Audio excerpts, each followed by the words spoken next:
नमस्कार। आज क्लास 11 का मनोविज्ञान का लास्ट चैप्टर जिसका नाम है अभिप्रेरणा एवं संवेग के बारे में चर्चा करेंगे। अभिप्रेरणा किसी विशेष लक्ष्य की ओर निर्दिष्ट सतत व्यवहार की प्रक्रिया है जो किन्हीं अंतर्नाद शक्तियों का नतीजा होती है को अभिप्रेरणा कहते हैं। अभिप्रेरणाओं के प्रकार। अभिप्रेरणा दो प्रकार की होती है, जैविक और मनोसामाजिक। जैविक अभिप्रेरणा में फोकस अभिप्रेरणा के सहज या जन्मजात जैविक कारकों जैसे हार्मोन, तंत्रिका संचारक, मस्तिष्क संरचना, अधिचेतक, उपकुलटीय तंत्र इत्यादि पर केंद्रित होता है। जैविक अभिप्रेरणा के उदाहरण हैं भोग, प्यास, काम। मनोसामाजिक अभिप्रेरणा उन अभिप्रेरकों की व्याख्या करती है जो मुख्यतः व्यक्ति के उसके सामाजिक पर्यावरण के साथ अंतःक्रिया के परिणाम स्वरूप विकसित होते हैं। मनोसामाजिक अभिप्रेरकों के उदाहरण हैं संबंधन की आवश्यकता, उपलब्धि की आवश्यकता, जिज्ञासा, अन्वेषण तथा शक्ति की आवश्यकता है। मैस्लो ने विभिन्न मानव आवश्यकताओं को आरोही पदानुक्रम में व्यवस्थित किया, जो मूल शरीर क्रियात्मक आवश्यकताओं से प्रारंभ होकर फिर सुरक्षा की आवश्यकताएं, प्रेम तथा आत्मीयता की आवश्यकता, सम्मान की आवश्यकता और अंत में सबसे ऊपर आत्मसिद्धि की आवश्यकताओं तक विस्तृत है। अभिप्रेरणा से संबंधित अन्य संप्रदाय कुंठा द्वंद्व हैं। संवेग उद्वेलन का एक जटिल स्वरूप है जिसमें शरीर क्रियात्मक सक्रियकरण, अनुभूतियाँ के प्रति चेतन जागरूकता तथा एक विशिष्ट संज्ञानात्मक लेवल जो इस प्रक्रिया की व्याख्या करते हैं अंतर्निहित है। कुछ संवेग मूल होते हैं जैसे हर्ष, क्रोध, दुख, आश्चर्य, भय आदि। दूसरे संवेगों को अनुभव इन संवेगों के संयोजन के कारण होता है। संवेगों के नियमन में केंद्रीय स्वायत्तता का तंत्र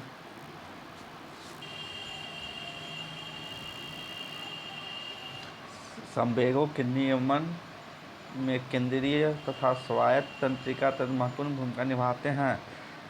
संवेगों के अभिव्यक्ति तथा व्याख्या में संस्कृति पूरी शक्ति से प्रभाव डालती है। संवेग वाचिक और अवाचिक माध्यमों से अभिव्यक्त होते हैं।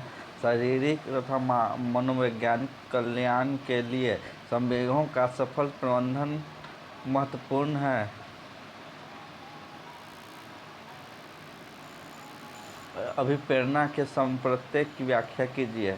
अभिप्रेरणा का संप्रत्यय इस बात पर ध्यान केंद्रित करता है कि वह व्यवहार में गति किस प्रकार आती है। अंग्रेजी भाषा मोटिवेशन लैटिन शब्द मोवर से बना है जिसका संदर्भ क्रियाकलाप की गति से है। हमारे दैनिक जीवन में अधिकांश व्यवहारों की व्याख्या भी अभिप्रेरकों के आधार पर की जाती है।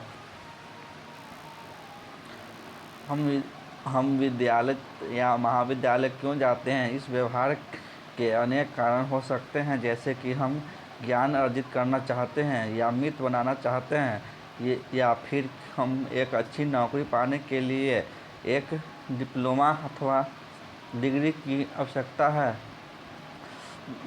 हमें अपने माता पिता को प्रसन्न करना चाहते हैं इत्यादि। इन कारणों की कोई संयुक्ति तथा अथवा अन्य कारण भी हमारे उच्च शिक्षा ग्रहण की व्याख्या कर सकते हैं।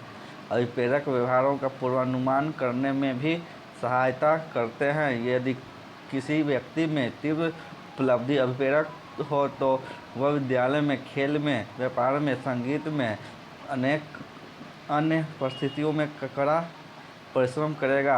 अतः अभिप्रेरक वे सामान्य स्थितियाँ हैं जिनके आधार पर हम विभिन्न परिस्थितियों में व्यवहार के बारे में पूर्वानुमान लगा सकते हैं। दूसरे शब्दों में अभिप्रेरणा व्यवहार के निर्धारकों में से एक है। मूल प्रवृत्तियाँ, अंतर्निहित आवश्यकताएं, लक्ष्य, उत्प्रेरक अभिप्रेरणा के विस्तृत दायरे में आते हैं।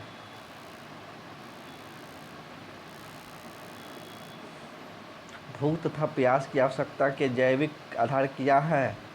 भूख भूख जब किसी को भूख लगी हो तो भोजन की आवश्यकता सर्वोपरि हो जाती है। यह व्यक्ति को भोजन प्राप्त करने और उसे खाने के लिए अभिप्रेरित करती है। लेकिन हम भूख की अनुभूति क्यों होती है?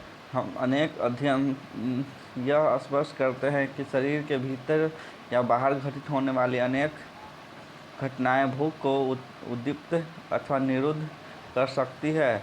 भूख के उद्दीपकों में अंतर्निहित है आमाशय में संकुचन, जो यह बताता है कि आमाशय खाली है, रक्त में ग्लूकोज की निम्न सांद्रता, प्रोटीन का निम्न स्तर तथा शरीर में वसा के भंडारण की मात्रा, शरीर में ईंधन न की कमी के प्रति यकृत भी प्रतिक्रिया करता है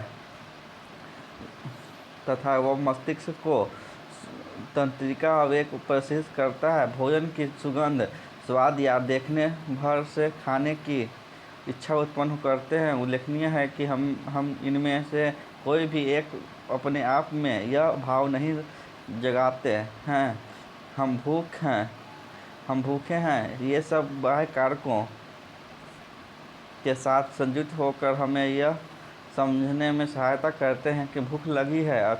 अतः यह कहा जा सकता है कि हमारी भूख अधःक्षेपक में स्थित पोषण तृप्ति की जटिल व्यवस्था यकृत तथा और शरीर के अन्य अंगों तथा परिवेश में स्थित बाह्य संकेतों द्वारा नियंत्रित होती है। कुछ शरीर क्रिया वैज्ञानिकों का मत है कि यकृत के उपापचयी क्रियाओं में होने वाले परिवर्तनों के कारण भूख की अनुभूति होती है। मस्तिष्क के उस भाग को जिस अधचेतक कहते हैं, यकृत संकेत भेजता है। अधचेतक के दो क्षेत्र जिनका भूख से संबंध है वे हैं पार्श्विक अधचेतक तथा अधर मध्य अधचेतक। पार्श्विक अधचेतक भूख संपीड़न क्षेत्र होता है।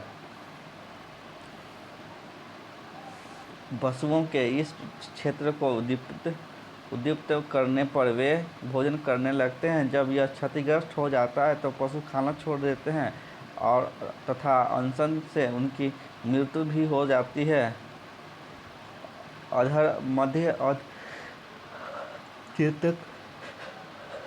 के मध्य में स्थित होता है। इसे भूख नियंत्रण क्षेत्र कहते हैं तथा यह भूख के अंतर्नाद को निरुद्ध कर देता है। प्यास, यदि आपको दीर्घकाल तक पानी से वंचित रखा जाए तो आपको क्या होगा? आपको प्यास क्यों लगती है? जब हम कई घंटे तक पानी पीने के वंचित रह जाते हैं तो हमारा मुंह, गला सूखने लगता है तथा शरीर के ऊतकों में निर्जलीकरण होने लगता है। सूखे मुंह को आई करने के लिए पानी पीना आवश्यक है, किंतु केवल मुंह का सूखना ही पानी पीने के व्यवहार में परिणत नहीं होता, बल्कि शरीर के भीतर घटित होने वाली प्रक्रियाएं प्यास और पानी को नियंत्रित करती है। निर्जलीकरण में शरीर के ऊतकों में पर्याप्त मात्रा में जल पहुंचने पर ही मुंह तथा गले का सूखना दूर हो जाता है। शारीरिक स्थितियां पानी पीने के व्यवहार को मुख्य रूप से उद्दीपित करती है। कोशिकाओं से पानी का क्षय तथा रक्त में परिमाण का घटना। जब शरीर से तरल द्रव्यों का क्षय होता है तो कोशिकाओं के आंतरिक भाग में भी जल का ह्रास होता है। अग्र अधचेतक में कुछ तंत्रिका कोशिकाएं होती हैं जिन्हें पराशरणग्राही कहते हैं, जो कोशिकाओं के निर्जलीकरण की स्थिति में तंत्रिका आवेग उत्पन्न करती है। यह तंत्रिका आवेग प्यास पानी पीने के लिए संकेत का कार्य करते हैं। जब प्यास का नियंत्रण पराशरणग्राही द्वारा होता है तो उसे कोशिकीय निर्जलीकरण प्यास कहते हैं। कुछ शोधकर्ताओं का मानना है कि जो तंत्र पानी पीने की व्याख्या करता है वही पानी पीने को रोकने के लिए भी उत्तरदायी है। दूसरे शोधकर्ता मानते हैं कि पानी पीने के परिणामस्वरूप आमाशय में जो उद्दीपन होता है वह पानी पीने को रोकने में प्रभावी होता है, किंतु प्यास के अंतर्नाद के अंतर्निहित सुनिश्चित शरीर क्रियात्मक तंत्र को समझना अभी शेष है। अगला क्वेश्चन, किशोरों के व्यवहारों को उपलब्धि, संबंधन तथा शक्ति की आवश्यकता कैसे प्रभावित करती है? ध्यान के साथ समझाइए। उत्तर, प्रतिदिन हमें दूसरों के साथ की अथवा मित्रों की आवश्यकता होती है, या हमें दूसरों के साथ किसी प्रकार का संबंध बनाना चाहते हैं। कोई भी व्यक्ति सदैव अकेले नहीं रहना चाहता। जैसे ही लोग परस्पर आपस में कुछ समानताएं देखते हैं, वे एक समूह बना लेते हैं। समूह का निर्माण अथवा सामूहिकता मानव जीवन की एक प्रमुख विशेषता है। अक्सर लोग दूसरों के निकट पहुंचने, उनकी सहायता प्राप्त करने तथा उनके समूह का सदस्य बनने के लिए अत्यधिक प्रयास करते हैं। दूसरों को चाहना तथा भौतिक एवं मनोवैज्ञानिक रूप से उनके निकट आने की इच्छा को संबंधन कहते हैं। इसमें सामाजिक संपर्क की अभिप्रेरणा पाई जाती है। संबंधन की आवश्यकता उस समय जागृत होती है जब लोग अपने को खतरे में या असहाय अनुभव करते हैं, और उस समय भी जब वे प्रसन्न होते हैं। जिन व्यक्तियों में यह आवश्यकता प्रबल होती है, दूसरों को साथ खोजते हैं तथा दूसरों के साथ मित्रतापूर्ण संबंध बनाए रखते हैं। शक्ति अभिप्रेरक, शक्ति की आवश्यकता व्यक्ति को अपनी ऐसी योग्यता है जिसके कारण वह दूसरों के संवेगों व्यवहारों के भी प्रेरित प्रभाव डालता है। शक्ति अभिप्रेरक के अनेक लक्ष्य हैं: प्रभाव डालना, नियंत्रण करना, सम्मत करना, नेतृत्व करना, दूसरों को मोहित कर लेना और सबसे अधिक महत्वपूर्ण दूसरों की दृष्टि में अपनी प्रतिष्ठा को ऊंचा उठाना। डेविड मैकक्लेलैंड ने शक्ति अभिप्रेरक की अभिव्यक्ति के 4 सामान्य तरीके बताए हैं। प्रथम, व्यक्ति शक्ति या सामर्थ्य का बोध प्राप्त करने के लिए अपने बाहर के स्रोतों का उपयोग करता है, जैसे खेल के सितारों के बारे में कहानियाँ पढ़कर या किसी लोकप्रिय व्यक्ति के साथ संलग्न होकर। द्वितीय, शक्ति का बोध अपने भीतर के स्रोतों द्वारा भी किया जा सकता है और उसकी अभिव्यक्ति शारीरिक स्वास्थ्य का निर्माण करके तथा अपने आवेगों एवं अंतःप्रेरणाओं पर नियंत्रण करके की जा सकती है। तृतीय, व्यक्ति कुछ कार्य व्यक्तिगत स्तर पर दूसरों पर प्रभाव डालने के लिए कार्य करता है। उदाहरण के लिए, कोई व्यक्ति बहस करता है या किसी अन्य व्यक्ति के साथ इसलिए प्रतियोगिता करता है कि उसका प्रभावित कर सके, उससे प्रतिस्पर्धा कर सके। चतुर्थ,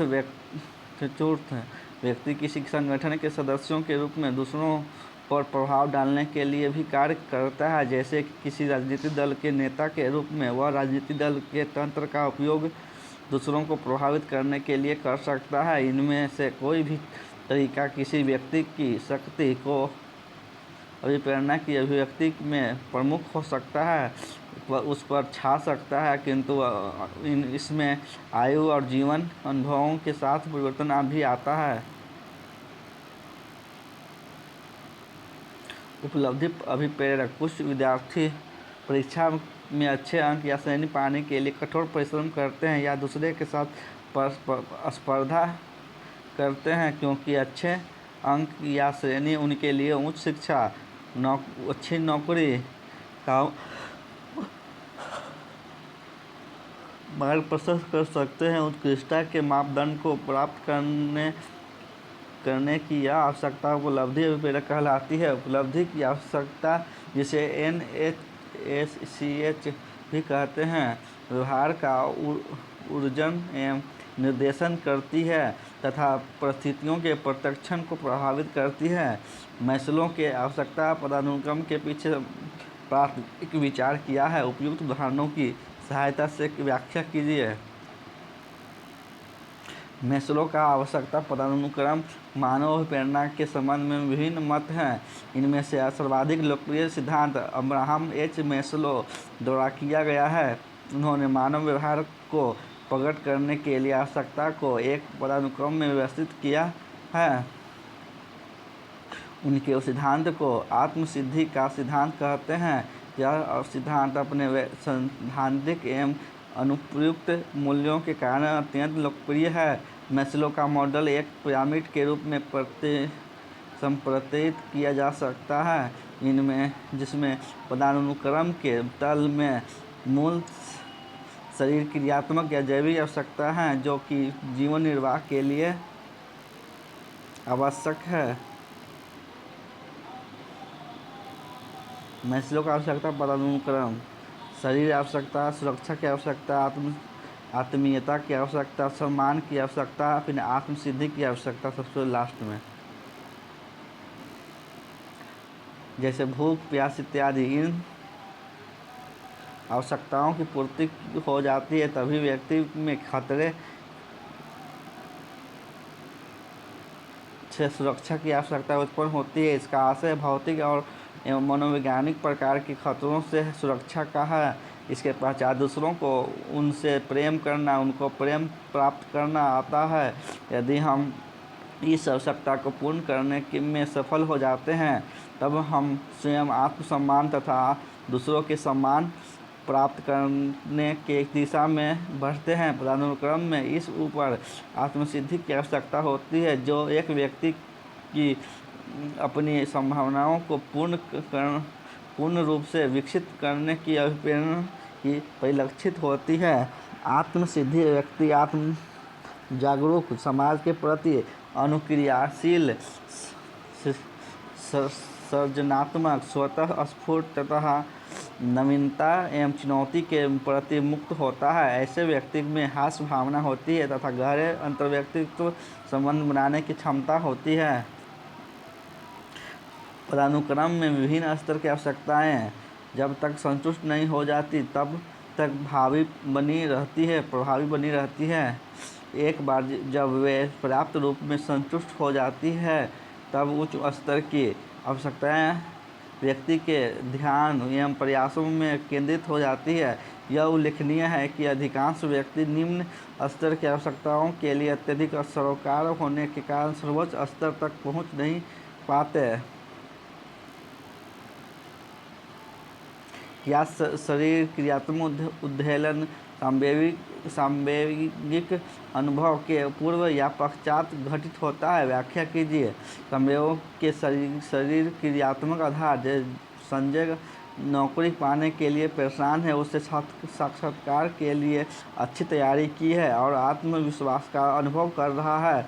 जैसे ही वह साक्षात्कार कक्ष में जाता है और साक्षात्कार प्रारंभ होता है वह अत्यधिक तनाव में आ जाता है, उसके हाथ पांव ठंडे पड़ जाते हैं, उसका हृदय जोर जोर से धड़कने लगता है और वह उपयुक्त तरीके से उत्तर देने में असमर्थ हो जाता है। यह सब क्यों हुआ? किसी ऐसी घटना के बारे में सोचने का प्रयास कीजिए जो इससे मिलती हुई हो, जिसका अनुभव स्वयं आपने किया हो। क्या आप उसका कोई संभाव्य कारण सोच सकते हैं?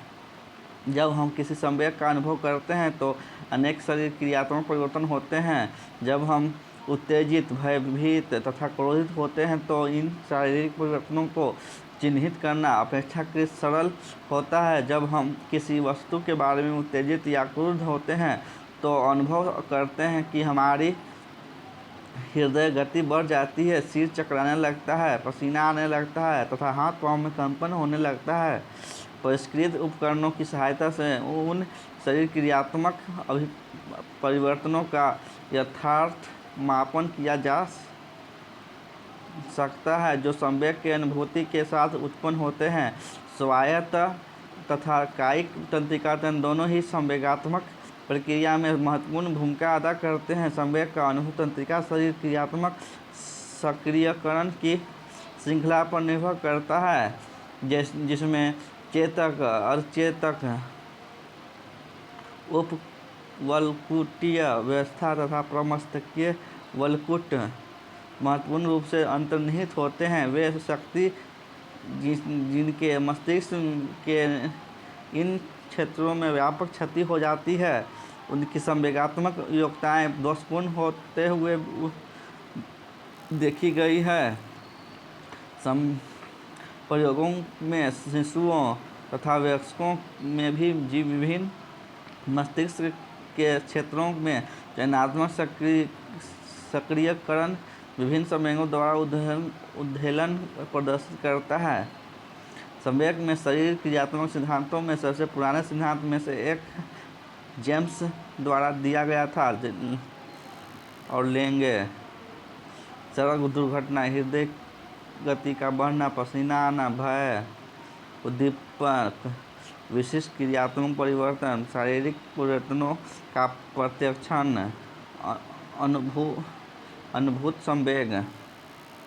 लेंज ने उसका समर्थन किया था, अतः इसे जेम्स लैंग सिद्धांत के नाम से जाना जाता है। इस सिद्धांत के अनुसार पर्यावरणीय उद्दीपक विसेरा या अंतरांग जैसे में शरीर क्रियात्मक अनुक्रियाएं उत्पन्न करते हैं जो कि पेशीय गति से संबंध होते हैं। ध्यान के लिए अप्रत्याशित अत्यंत तीव्र शोर के द्वारा चौंकाना, अंतरांगी तथा पेशीय अंगों में प्रेरणा एवं संवेग सक्रियता को उत्पन्न करता है, जिसका अनुसरण करता है संवेगात्मक उद्वेलन। दूसरे शब्दों में जेम्स लैंग ने सिद्धांत का तर्क यह है कि आपके शारीरिक परिवर्तनों का आपके द्वारा किया गया प्रत्यक्षण, जैसे किसी घटना के बाद सांस का तेज चलना, हृदय की तेज धड़कन, टांगों का दौड़ना, संवेगात्मक उद्वेलन को उत्पन्न करता है। इस सिद्धांत का निहितार्थ यह है कि विशिष्ट घटना या उद्दीपक विशिष्ट शरीर क्रियात्मक परिवर्तनों को उत्तेजित करती है तथा व्यक्ति इन परिवर्तनों का जिस प्रकार से प्रत्यक्षण करता है, संवेगों की अनुभूति उसी का परिणाम होती है। क्या संवेगों की चेतन रूप में व्याख्या तथा नामकरण करना उनको समझने के लिए महत्वपूर्ण है? उदाहरण देते हुए चर्चा कीजिए। संवेगों का नामकरण। संस्कृति एवं संवेग एक दूसरे के अंतर संबंधित हैं। संवेगों की अभिव्यक्ति या अनुभूति दोनों ही संस्कृति के विशेष रूप में प्रदर्शन नियमों के द्वारा प्रभावित होती है। संवेगों को चेतन रूप में समझने के लिए संवेगों का नामकरण, उनकी व्याख्या करना महत्वपूर्ण है। इससे उसे समझने में सरलता भी हो जाती है। ध्यान द्वारा स्पष्टीकरण निम्नलिखित प्रकार से है। मूल संवेग श्रेणीगत नामों या लेबल या विस्तारण में भी परस्पर भिन्न होते हैं। साहित्य भाषा में अंग्रेजी के शब्द क्रोध के लिए 46 लेबल या नाम है, जब उत्तरी अमेरिकियों से मुक्त रूप से लेबल लगाने को कहा गया तो क्रोध अभिव्यक्त करने वाले चेहरे के लिए उन्होंने 40 लेबल दिए तथा अवमानना अभिव्यक्त करने वाले चेहरे को देखकर 81 लेबल दिए गए हैं। जापानियों ने विभिन्न संवेगों अभिव्यक्त करने वाले चेहरों को देखकर अलग अलग लेबल प्रस्तुत किए। प्रसन्नता अभिव्यक्त करने वाले चेहरे को देखकर क्रोध तथा घृणा के लिए लेबल की मात्रा अलग अलग थी। प्राचीन चीनी साहित्य में 7 संवेगों का उल्लेख है, जिनमें नाम है हर्ष, क्रोध, दुख, भय, प्रेम, नापसंद, पसंद। प्राचीन भारत साहित्य में 8 प्रकार के संवेगों को चिन्हित किया गया है, जिनके नाम है प्रेम, आमोद, प्रमोद, ऊर्जा, आश्चर्य, क्रोध, शोक, घृणा, भय। पाश्चात्य साहित्य में कुछ संवेग जैसे प्रसन्नता, दुख, भय, क्रोध, घृणा को एक समान रूप से मनुष्यों के लिए मूल माना गया है, जबकि कुछ अन्य संवेग जैसे आश्चर्य, अवमानना, श्रम, अपराध बोध को सभी के लिए मूल नहीं समझा जाता है। संक्षेप में यह कहा जा सकता है कि कुछ मूल संवेग सभी लोगों द्वारा अभिव्यक्त किए जाते हैं और समझे जाते हैं, चाहे उनमें निर्जाति अथवा संस्कृति के आधार पर कितने भी अंतर हो। कुछ संवेग किसी संस्कृति विशेष के लिए विशिष्ट होते हैं। यदि याद रखना आवश्यक है कि संवेगों की सभी क्रियाओं में संस्कृति की अपनी विशिष्ट भूमिका है।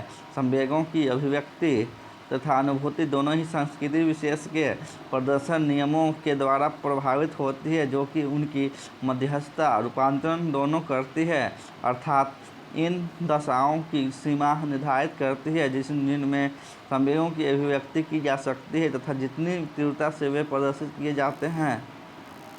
संस्कृति संवेगों की अभिव्यक्ति को कैसे प्रभावित करती है?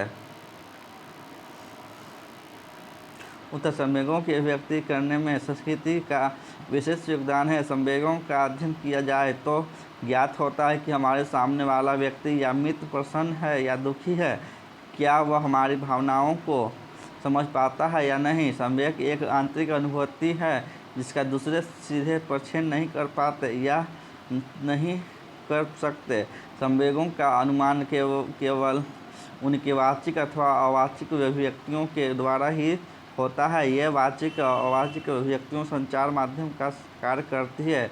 इनके द्वारा व्यक्ति अपने संवेगों की अभिव्यक्ति करने तथा दूसरों की अनुभूति को समझने में समर्थ होता है। संस्कृति एवं संवेगात्मक अभिव्यक्ति अध्ययनों से यह पता लगा है कि अधिकांश मूल संवेग सहज एवं जन्मजात होते हैं और उन्हें सीखना नहीं पड़ता। अधिकांश मनोवैज्ञानिक यह विश्वास करते हैं कि संवेगों, विशेषकर चेहरे की अभिव्यक्तियों के प्रबल जैविक संबंध होते हैं। उदाहरण के लिए ये बालक जो जन्म से दृष्टिहीन हैं, जिन्होंने दूसरों को मुस्कुराते हुए दूसरों का चेहरा भी नहीं देखा, वे भी उसी प्रकार मुस्कुराते हैं जहाँ अथवा माथे पर बल डालते हैं जिस प्रकार सामान्य दृष्टि वाले बालक। किंतु विभिन्न संस्कृतियों की तुलना करने पर यह ज्ञात होता है कि संवेगों में अधिगम की प्रमुख भूमिका होती है। यह दो प्रकार से होता है। प्रथम, सांस्कृतिक अधिगम संवेगों के अनुभव की अपेक्षा संवेगों की अभिव्यक्ति को अधिक प्रभावित करता है। उदाहरण के लिए, कुछ संस्कृति में मुक्त संवेगिक अभिव्यक्ति को प्रोत्साहित किया जाता है, जबकि कुछ दूसरी संस्कृति मॉडलिंग तथा प्रबलन के माध्यम से व्यक्ति को सार्वजनिक रूप से अपने संवेगों को सीमित रूप से प्रकट करना सिखाती है। द्वितीय, अधिगम उन उद्दीपकों पर बहुत निर्भर करता है जो संवेगिक प्रतिक्रियाएं जनित करते हैं। यह प्रदर्शित किया जा चुका है कि वे व्यक्ति को लिफ्ट, मोटर गाड़ी इत्यादि के प्रति अत्यधिक भय प्रदर्शित करते हैं। उन्होंने यह भय मॉडल, प्राचीन अनुबंधन या परिहार अनुबंधन के द्वारा सीखे होते हैं। यह उल्लेखनीय है कि संवेग में अंतर्निहित क्रियाएं संस्कृति द्वारा प्रभावित होती है। प्रति शोध विशेष रूप से इस प्रश्न पर केंद्रीकृत है कि संवेगों में कितनी सर्वव्यापकता है तथा सांस्कृतिक विशिष्टता पाई जाती है। इनमें से अधिकांश शोध मुख की अभिव्यक्तियों पर किए गए, क्योंकि मुख का प्रक्षेपण सरलता से किया जा सकता है, वह जटिलताओं से अपेक्षाकृत मुक्त होता है तथा वह संवेग के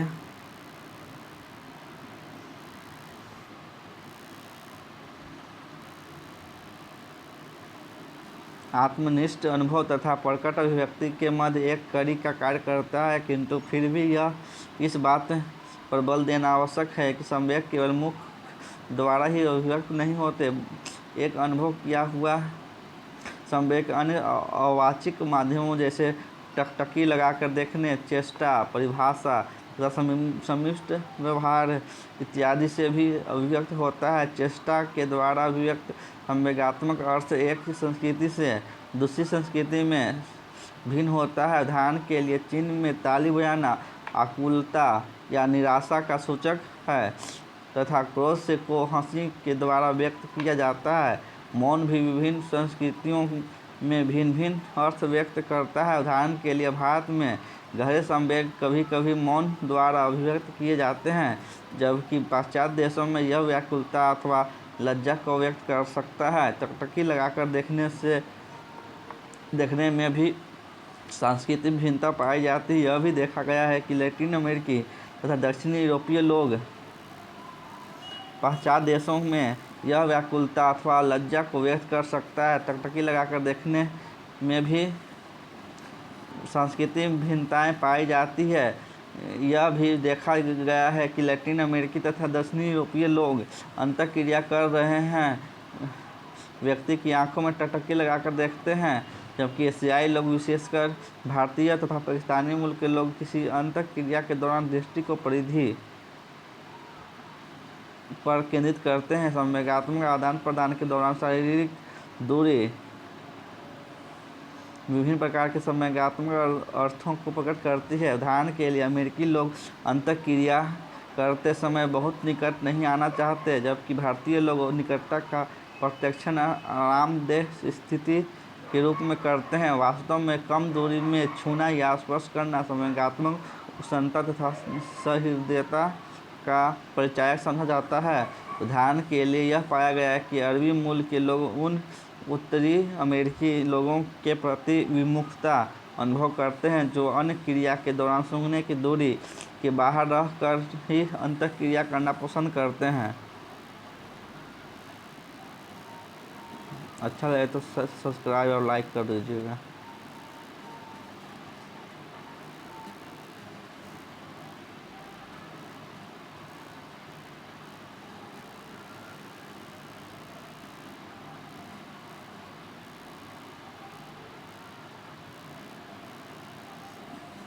जन्मजात प्रेरक है। भूख प्रेरणा का जीवन से महत्व है।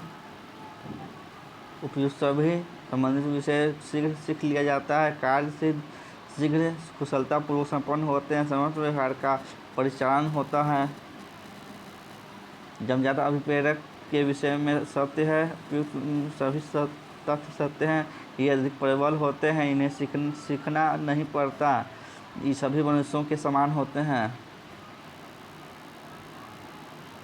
जन्मजात प्रेरक नहीं है। मद व्यसन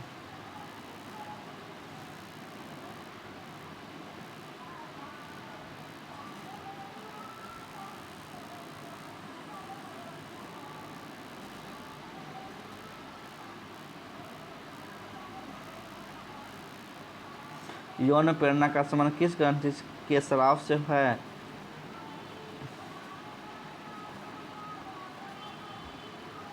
जनन ग्रंथि से। अर्जित अभिप्रेरक के विषय में सत्य है। उपयुक्त सभी तथ्य सत्य है। अर्जित प्रेरकों की समुचित पूर्ति के अभाव में जीवन चलता रहता है। भिन्न व्यक्तियों में इनका स्वरूप भिन्न भिन्न होता है। इन्हें व्यक्ति समाज में रहकर सीखता है।